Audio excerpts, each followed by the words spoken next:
Assalamualaikum warahmatullahi wabarakatuh. Nama saya Nur Arif Dimas Amrullah. Saya ingin mempresentasikan hasil kerja kelompok kami, yaitu kelompok 6. Sebelum saya mulai, izinkan saya memperkenalkan nama-nama anggota kelompok 6, yaitu ada Gina Mustika, Junita Putriani, Nova Anggreni, dan Resenita. Dan yang terakhir saya Nur Arif Dimas Amrullah sebagai moderator. Oke, langsung aja kita bahas materi yang kami ingin bahas, yaitu pembinaan dan pengembangan bahasa Indonesia. Perencanaan bahasa. Definisi. Perencanaan bahasa adalah suatu perencanaan untuk melakukan perubahan yang disengaja, yaitu perubahan-perubahan dalam sistem kode bahasa atau ujaran atau keduanya yang direncanakan oleh organisasi-organisasi yang didirikan untuk tujuan itu atau diberi mandat untuk memenuhi tujuan-tujuan itu. Tujuan dan tugas. Tujuan perencanaan bahasa terbatas pada saran, anjungan, atau rekomendasi yang aktif untuk mengatasi masalah pemakaian bahasa dengan cara yang paling baik. Tugas perencanaan bahasa ialah mencari norma yang ideal berdasarkan prinsip kejelasan, kehematan, dan keindahan.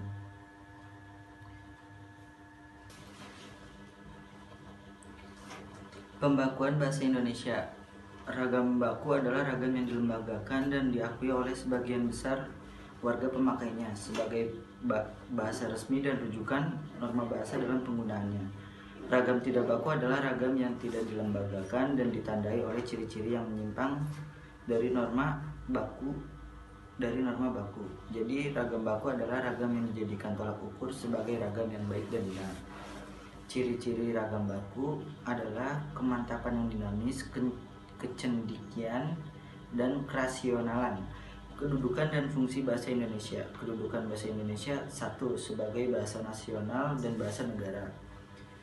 Sebagai bahasa nasional seperti tercantum dalam butir ketiga Ikrar Sumpah Pemuda 28 Oktober 1928 yang berbunyi, "Kami putra dan putri Indonesia menjunjung tinggi bahasa persatuan bahasa Indonesia."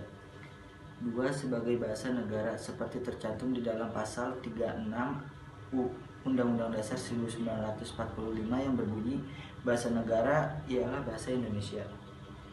Fungsi bahasa Indonesia adalah: 1. Bahasa Indonesia sebagai bahasa nasional. 2. Bahasa Indonesia sebagai bahasa negara. 3. Assalamualaikum warahmatullahi wabarakatuh. Selamat siang teman-teman semua. Perkenalkan, nama saya Rosenita dengan NPM 2020 2150543. Saya dari kelompok 6 akan menyampaikan hasil diskusi kami yang berjudul tentang perencanaan bahasa.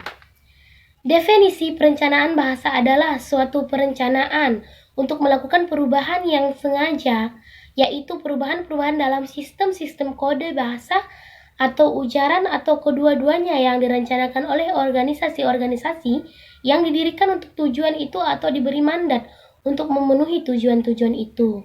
Adapun tujuan dan tugas perencanaan bahasa terbatas pada saran, anjungan, atau rekomendasi yang aktif untuk mengatasi masalah pemakaian bahasa dengan cara yang paling baik. Tugas perencanaan bahasa ialah mencari norma yang ideal berdasarkan prinsip kejelasan, kehematan, dan keindahan. Pembakuan bahasa Indonesia.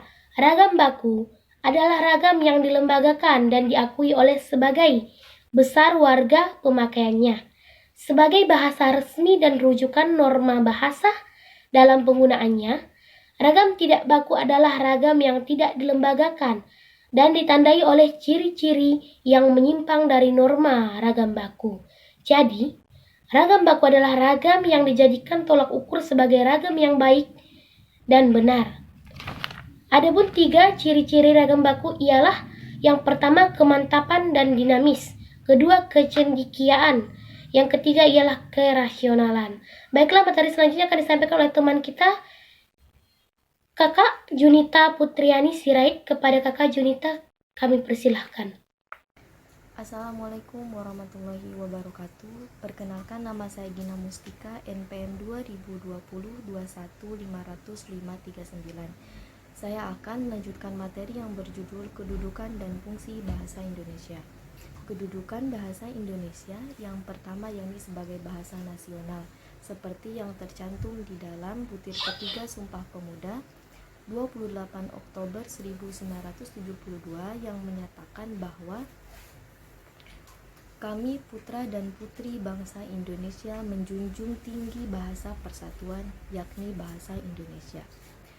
Adapun yang kedua yakni sebagai bahasa negara, seperti yang tercantum di dalam Undang-Undang Negara yang menyatakan bahwa bahasa negara ialah bahasa Indonesia. Dan fungsinya yang pertama yakni bahasa Indonesia sebagai bahasa negara, bahasa Indonesia sebagai bahasa nasional, dan yang ketiga bahasa Indonesia sebagai bahasa resmi yang mengembangkan kebudayaan negara. Selamat siang teman-teman, saya Junita Putriani Sirait, NPM 2020 2150 0575 akan melanjutkan materi yang berjudul Kemajemukan Masyarakat Indonesia. Masyarakat yang majemuk adalah masyarakat yang memiliki perbedaan latar belakang suku, agama, adat istiadat, bahasa, dan latar belakang sosial budaya. Salah satu kemajemukan yang kami telusuri adalah kemajemukan bahasa. Walaupun bangsa Indonesia memiliki banyak bahasa daerah, terbukti kehadiran bahasa Indonesia dapat mempersatukan seluruh bangsa. Politik bahasa dan pengembangan pengajaran. Yang pertama, politik bahasa. Bahasa merupakan bagian integral dalam pengembangan pengajaran, karena tidak mungkin pengajar tanpa bahasa. Semua disiplin ilmu yang disampaikan oleh para pengajar kepada mahasiswa wajib menggunakan sarana bahasa. Jadi, bahasa merupakan sarana yang mendominasi dalam pembelajaran di samping sarana-sarana lainnya. Yang kedua, pengembangan pengajaran. Dalam pembelajaran, pengajar menggunakan bahasa sebagai mediumnya. Dengan media bahasa yang baik dan benar, berbagai materi ajar dapat diterima dengan mudah atau dapat dipahami oleh para pembelajar.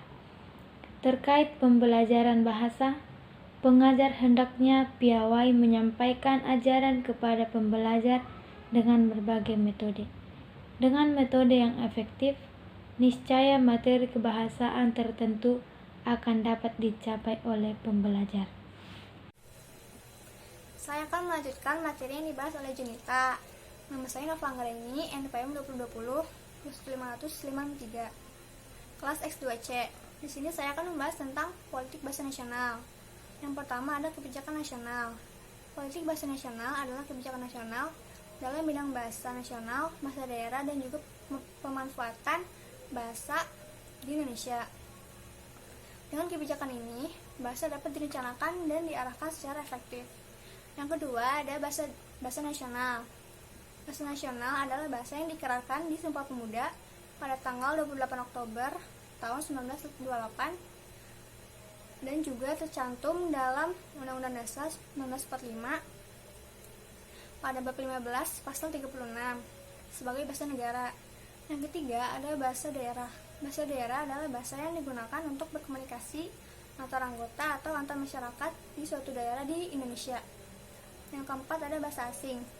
Bahasa asing adalah bahasa yang digunakan oleh orang Indonesia yang didapat dari pendidikan formal maupun non-formal, tetapi tidak dianggap sebagai bahasa sendiri. Yang kelima ada kedudukan dan fungsi bahasa daerah. Yang pertama sebagai lambang kebanggaan daerah, yang kedua sebagai lambang identitas daerah, yang ketiga sebagai alat penghubung antar anggota atau antar masyarakat, yang keempat sebagai pendukung bahasa nasional, yang kelima sebagai bahasa pengantar di sekolah dasar, yang keenam sebagai alat pengembangan dan pendukung bahasa nasional. Yang keenam ada kedudukan dan fungsi bahasa asing. Bahasa asing seperti bahasa Inggris, Perancis, Jepang, dan lain-lain mempunyai fungsi. Yang pertama sebagai alat pemersatu bangsa atau perhubungan antar bangsa. Yang kedua sebagai alat pengembangan bahasa Indonesia sebagai bahasa modern. Yang ketiga sebagai alat pemanfaatan ilmu pengetahuan dan teknologi untuk pembangunan nasional. Sekian dari kelompok 6. Kurang lebihnya mohon maaf. Wassalamualaikum warahmatullahi wabarakatuh.